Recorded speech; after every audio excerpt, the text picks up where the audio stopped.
everybody. My name is Steve Schnee, and welcome to Exploring the Omnivore Universe.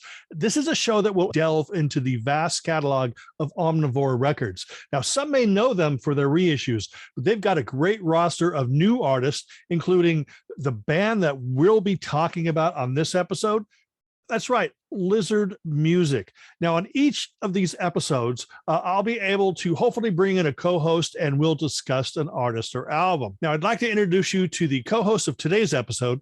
He's the only person to ever win the Randolph Village Elementary School Sit-Up Championship 3 years in a row. He has a job, and he wasn't my first choice as a co-host, but what the hell? Ladies and gentlemen, Rob the Waxed. Welcome, Rob.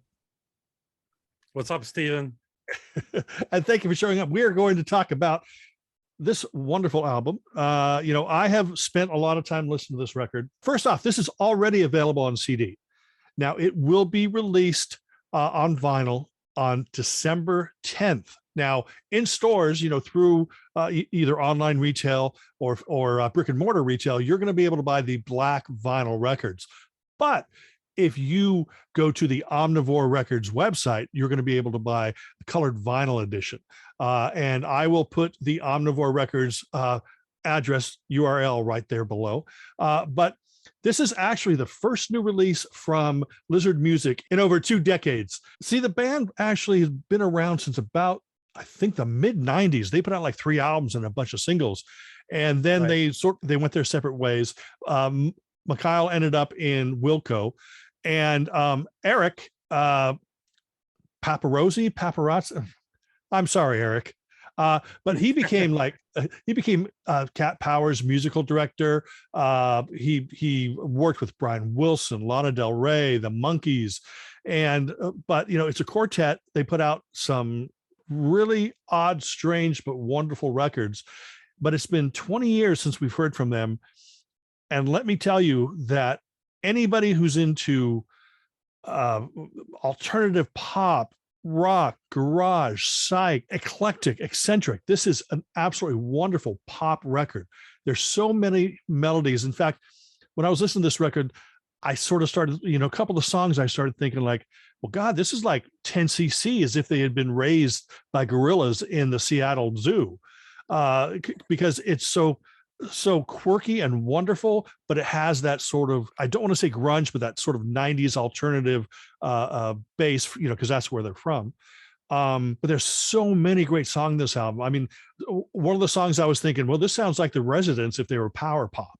And there's so many like psych elements. It's like a nouveau psych kind of thing. See, I love albums like this because with each song, you don't know where they're going to go. The thing I love about artists who are very creative, they take a song and they'll start at a certain point. The songs take twists and they take turns, and there's layers. So a song is going to take you from one point to another, but it's going to take this journey through all these little side streets, and it's just really a fascinating record. And that's an experience because the songs bleed into each other. There's no space between the songs. I would put it more like there's no rest between the songs. Okay, because the title track, Arizone, it literally sounds like they took 5, 6, 7 great song ideas and said, let's just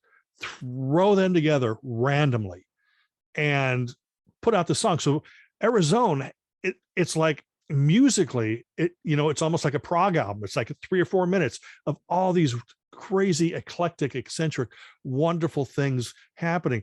Some of this stuff on the album reminds me of like, Rob, did you ever listen to the like those Tom Waits albums in the Island albums, like in the 80s, how they kind of sounded like they were created on Earth but by aliens?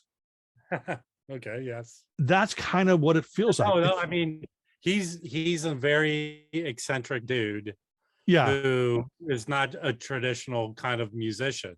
So I see your point with saying that. Yes. Yeah. And that's kind of the vibe that I get here, because there's a lot of experimentation, and it almost sounds like the ideas of the songs, they said, hey, let's do this. But then as the song progressed, they just said, oh, I'm kind of getting bored with that. Let's do this. And then they change it. But everything has a hook. Actually, let's start with the first track, The Crow Flies. First thing that hit me was the fact that this is going to have a lot of psych elements to it.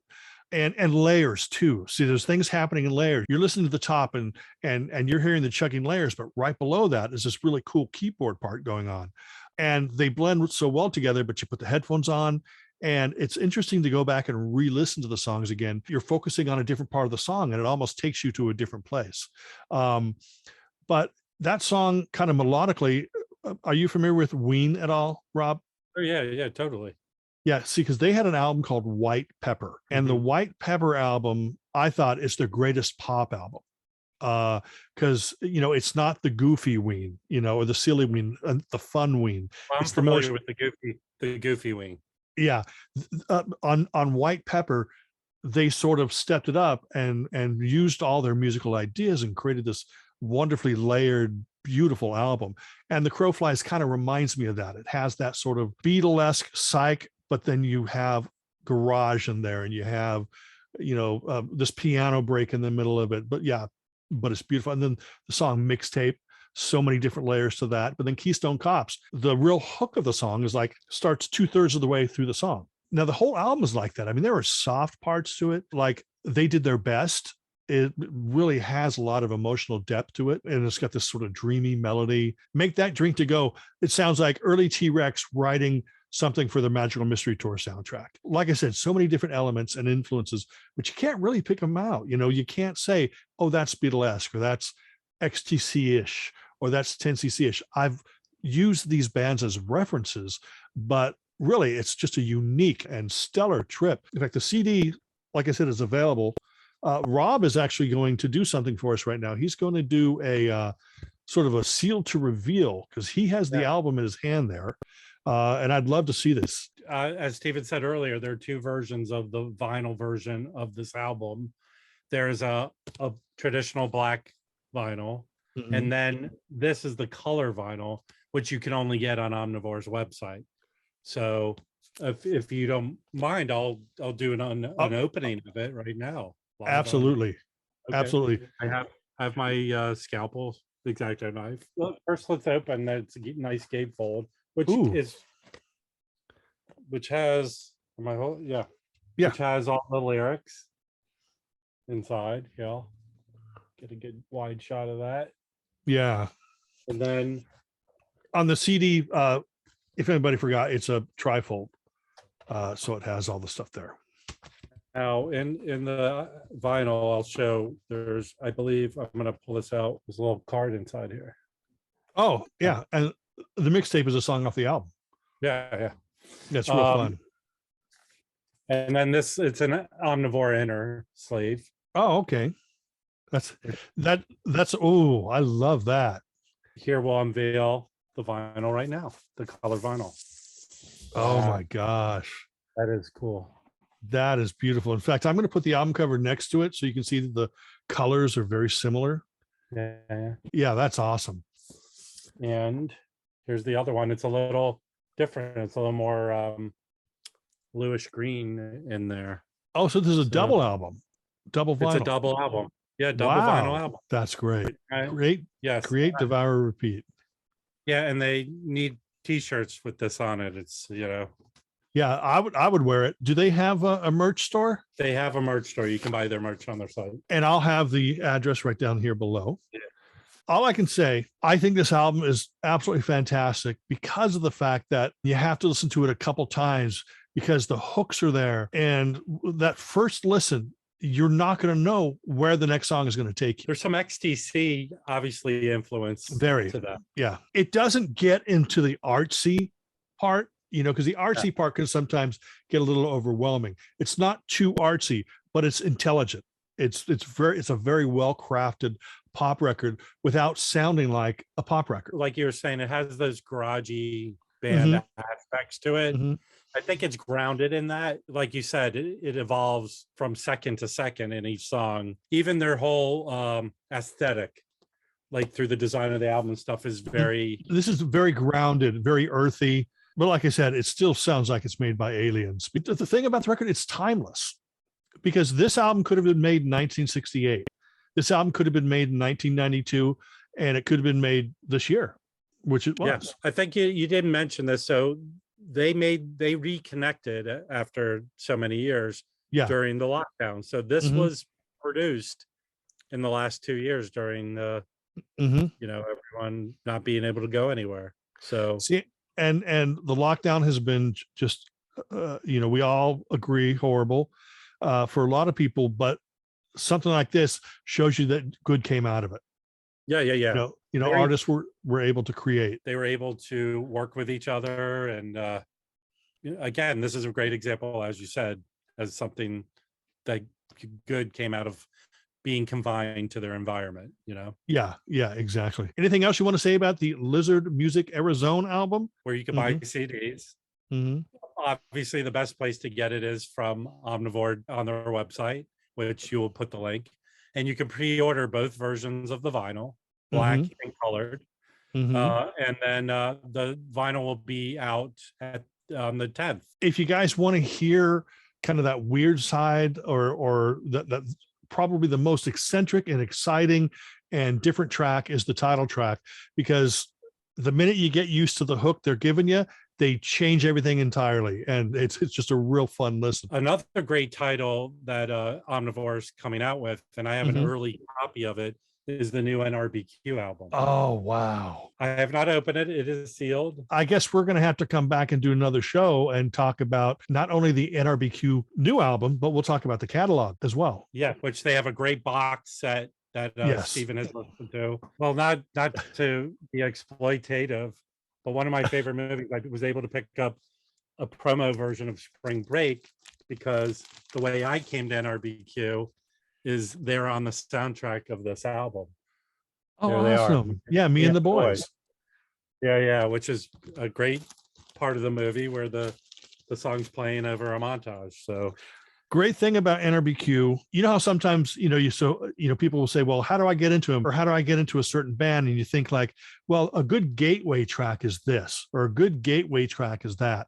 Well, for me, the gateway track was Things to You off of the All Hopped Up album. That's when I got into them. Me and the Boys is the song for you. I know a bunch of other people.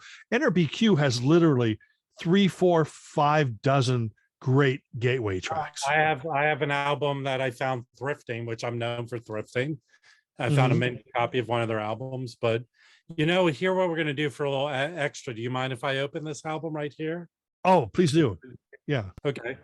Because I want to listen to it. I don't want to wait till we record a video about it. Yeah. Here's the inner that they have. Oh, that's the inner sleeve. Okay. Yeah, and the same Omnivore. What does the back of the album cover look like? Oh, I did. Okay. All right. Awesome. Yeah. Nice album cover. And then it's just traditional black vinyl, but a cool label. Absolutely. And again, convenient. They have Omnivore has a great box set of 50 years of NRBQ, right? Yeah, it's absolutely brilliant. In fact, again, check out the Omnivore website. I kind of feel like that we're Air Supply doing a Time Life commercial. Which guy are you? Can do my imitation. I want to be the old tattooed short guy with the afro. Okay. What's his name? Is it Russell and Russell? I don't know what their names are.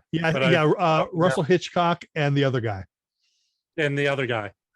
And if you act now, you get a free dust cloth. Thanks, everybody. That's it for this episode of Exploring the Omnivore Universe. Thanks for hanging out with me for a little bit, Rob. You're welcome, Stephen. Thanks for having me. And we'll see y'all later. Remember to check out the brand new album from Lizard Music that's available now on CD and will be available December 10th on vinyl. And if you order through the Omnivore website, which is right down here, you are going to be able to get the beautiful colored vinyl edition. So, but that's it for us. Thank you, everybody. We'll see you next time. Welcome to Never Stop Mysteries. This is the one with the gold rush. Everyone loves a good hologram. Almost invisible, always out of touch.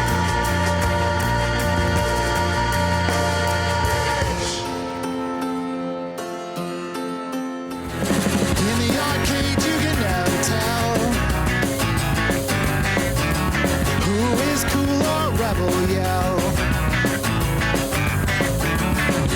Joe Piano thought that I was miles above, so we delivered a mixtape, the best one yet. Everyone stop, drop and roll solo in the Keystone Cops. Everyone stop, drop and roll solo in the Keystone Cops. Keystone Cops, yeah. Everyone stop, drop and roll solo in the Keystone. I love the drums, build kids out of boxes, we play 'em along with the radio. I kicked and pleaded for a kid of mine, but I never received one. They did their best. They did their best. They did their best.